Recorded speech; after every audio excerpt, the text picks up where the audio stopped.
Hi മക്കളെ, NEET 2024 question paper ചോർന്നോ? ഇനി അഥവാ ചോർന്നിട്ടുണ്ടെങ്കിൽ നീറ്റിന്റെ പരീക്ഷ ഒന്നും കൂടി മാറ്റി നടത്തുമോ എന്നുള്ളതാണ് ഇപ്പൊ വിദ്യാർത്ഥികൾക്കിടയിലെ ഏറ്റവും ട്രെൻഡിങ് ആയിട്ടുള്ള ന്യൂസ്. ഇതിന്റെ സത്യാവസ്ഥ നമുക്കൊന്ന് പരിശോധിക്കാം. ഏറ്റവും ഫസ്റ്റ് എന്താണ് സംഭവിച്ചത്? അതായത് നിങ്ങൾക്കൊക്കെ അറിയാം, നീറ്റ് എക്സാം ഉച്ചയ്ക്ക് 2 മണി മുതൽ വൈകുന്നേരം 5:20 വരെയുള്ള 3 മണിക്കൂറും 20 മിനിറ്റുമാണ് പരീക്ഷ എന്ന് മാത്രമല്ല, പരീക്ഷാ ഹാളിൽ കയറിയ ഒരു കുട്ടി യാതൊരു കാരണവശാലും 5:20 മുമ്പ് പുറത്തു പോകാൻ അനുവദിക്കുന്നതല്ല. അതുകൊണ്ട് തന്നെ സ്വാഭാവികമായിട്ടും എന്താണ്, നീറ്റിന്റെ പരീക്ഷാ ചോദ്യ പേപ്പർ പുറം ലോകം കാണുക 5:20 ശേഷമാണ്. എജ്യു പോർട്ടൽ അടക്കം ആ സമയത്ത് മാത്രമേ നമുക്ക് ക്വസ്റ്റ്യൻ പേപ്പർ കിട്ടിയിട്ടുള്ളൂ. പക്ഷെ എന്താണ് സംഭവിച്ചതെന്ന് വെച്ച് കഴിഞ്ഞാൽ, കോട്ട ബേസ്ഡ് ആയിട്ടുള്ള ഒരു ഇൻസ്റ്റഗ്രാം ചാനലിൽ 4 മണിയോടുകൂടി തന്നെ ക്വസ്റ്റ്യൻ പേപ്പർ ഒരാളിങ്ങനെ മറിച്ച് നോക്കുന്ന വീഡിയോ വീഡിയോ വന്നിട്ടുണ്ട്.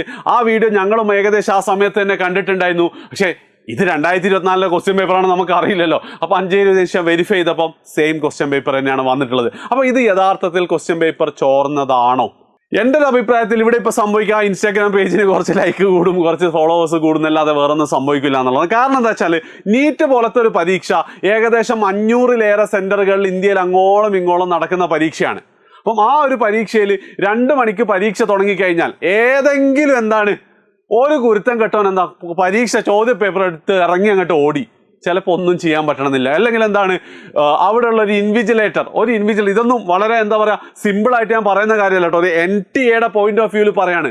അല്ലെങ്കിൽ ഒരു കുട്ടി ആബ്സെന്റ് ആയിരുന്നു, ആ ക്വസ്റ്റ്യൻ പേപ്പർ വെറുതെ ഇൻവിജിലേറ്റർ ഒന്ന് എടുത്ത് നോക്കി വീഡിയോ ഇട്ടു. അപ്പം ഇങ്ങനത്തെ കേസിലൊക്കെ പരീക്ഷ തുടങ്ങിയതിന് ശേഷം ക്വസ്റ്റ്യൻ പേപ്പർ 100% 5:20 വരെ കാത്തു സൂക്ഷിക്കാൻ NTA അല്ല, ശരിക്കും ഇന്ത്യൻ പട്ടാളം ഇറങ്ങിയാൽ മാത്രമേ നടക്കുള്ളൂ. ഓരോ സെന്ററിലും പുറത്ത് കിടക്കുന്നവരെ വെടിവെച്ച് കൊല്ലാൻ ആൾക്കാർ ഇറങ്ങിയാലേ നടക്കുള്ളൂ എന്നാണ് എനിക്ക് തോന്നുന്നത്.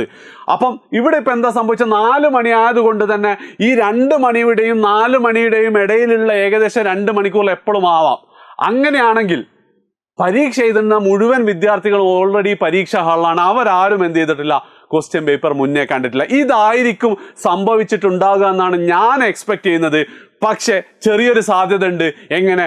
ഈ ചോദ്യ പേപ്പർ 2 മണിക്ക് മുന്നേ എന്ത് ചെയ്തിട്ടുണ്ട്, ആൾക്കാർക്ക് പൊട്ടിച്ച് ആൾക്കാരുടെ കയ്യിൽ കിട്ടിയിട്ടുണ്ട്. അവരത് 4 മണിക്ക് പോസ്റ്റ് ചെയ്യാതാവാനുള്ളൊരു സാധ്യത ഇല്ലേ? ഇതെന്ത് ചെയ്യും? NTA 2 ദിവസത്തിനൊരു ക്ലാരിഫിക്കേഷൻ വരും. കാരണം എന്താ വെച്ച് കഴിഞ്ഞാൽ, എല്ലാ സെൻറ്ററുകളിലും CCTV ക്യാമറ ഉണ്ട്, അതേപോലെ തന്നെ എല്ലാ ഫെസിലിറ്റി ഉണ്ട്. എന്നും മാത്രമല്ല, നീറ്റിൻ്റെ ക്വസ്റ്റ്യൻ പേപ്പർ ആ പരീക്ഷാ ഹാളിൽ എത്തുന്നത് വരെ കിട്ടാവുന്നതിൽ വെച്ച് ഏറ്റവും വലിയ സുരക്ഷ തന്നെയാണ് NTA ഒരുക്കുന്നത്. മുഴുവൻ ചോദ്യ പേപ്പറുകളും ആ ബണ്ടിലുകളും പരീക്ഷാ ഹാളിൽ വെച്ചാണ് എന്ത് ചെയ്യാൻ പോകുന്നത്, ആ കവർ പൊട്ടിക്കാൻ പോകുന്നത്. നിങ്ങളുടെ +2 പരീക്ഷയൊക്കെ പോലെ തന്നെ. അപ്പം ഈ ഇൻസ്റ്റാഗ്രാം പോസ്റ്റ് ഇട്ട ആളെ പൊക്കാൻ വലിയ പണിയൊന്നുമില്ല, അവന് എവിടുന്ന് ഇത് കിട്ടിയെന്ന് അറിയാനും വലിയ പണിയൊന്നുമില്ല. ആ സെന്ററിന്റെ CCTV പരിശോധിച്ച് കഴിഞ്ഞാൽ ഇത് എപ്പോഴാണ് പൊട്ടിച്ചതല്ലേ, ആ സെന്ററിൽ ആ ക്ലാസ് റൂമിൽ ഇരുന്ന കുട്ടികളോട് ചോദിച്ചാൽ ഇത് എപ്പോഴാണ് പൊട്ടിച്ചതെന്ന് മനസ്സിലാവും. അത് 2 മണിക്ക് ശേഷമാണെങ്കിൽ ഒന്നും സംഭവിക്കില്ല. ആ ഇൻസ്റ്റാഗ്രാം പേജിന് കുറച്ച് ലൈക്കും ഫോളോവേഴ്സും കിട്ടും. അത് ഇട്ട ചങ്ങായികൾക്ക് 2 എണ്ണം കിട്ടുകയും ചെയ്യും. പക്ഷെ അതിന് മുന്നേ ആണെങ്കിൽ, 2 മണിക്ക് മുന്നേ ആണെങ്കിൽ ഇത് ആർക്കൊക്കെ എവിടെയൊക്കെ പോയിട്ടുണ്ടെന്ന് അറിയില്ല. ഉറപ്പായിട്ടും പരീക്ഷ മാറ്റി നടത്താൻ തന്നെയാണ് സാധ്യത. അതുകൊണ്ട് തന്നെ എന്ത് ചെയ്യുക, ഓപ്ഷൻ A ഒന്നും സംഭവിക്കില്ല എന്ന് തന്നെയാണ് ഇപ്പോഴും എൻ്റെ മനസ്സ് പറയുന്നത്. പക്ഷേ എന്ത് ചെയ്യാം, നമുക്കൊരു 2 ദിവസം കാത്തിരിക്കാം. NTA ഒഫീഷ്യൽ കൺഫർമേഷൻ വന്നു എന്ന് ആരൊക്കെയോ പറയുന്നത് കേട്ടു. പക്ഷേ എനിക്ക് ഒഫീഷ്യൽ പേജിലൊന്നും അതിനെക്കുറിച്ച് കണ്ടിട്ടില്ല. അതുകൊണ്ട് എന്ത് ചെയ്യുക, നിങ്ങളിപ്പം മാറ്റി നടത്തുന്നതിനെക്കുറിച്ചൊന്നും ആലോചിക്കേണ്ട. പരീക്ഷ കഴിഞ്ഞു എന്ന് തന്നെ കരുതുക. ഇനി ഇൻ കേസ് മാറ്റി നടത്തുകയാണെങ്കിൽ അതപ്പം നോക്കാം. ശരി.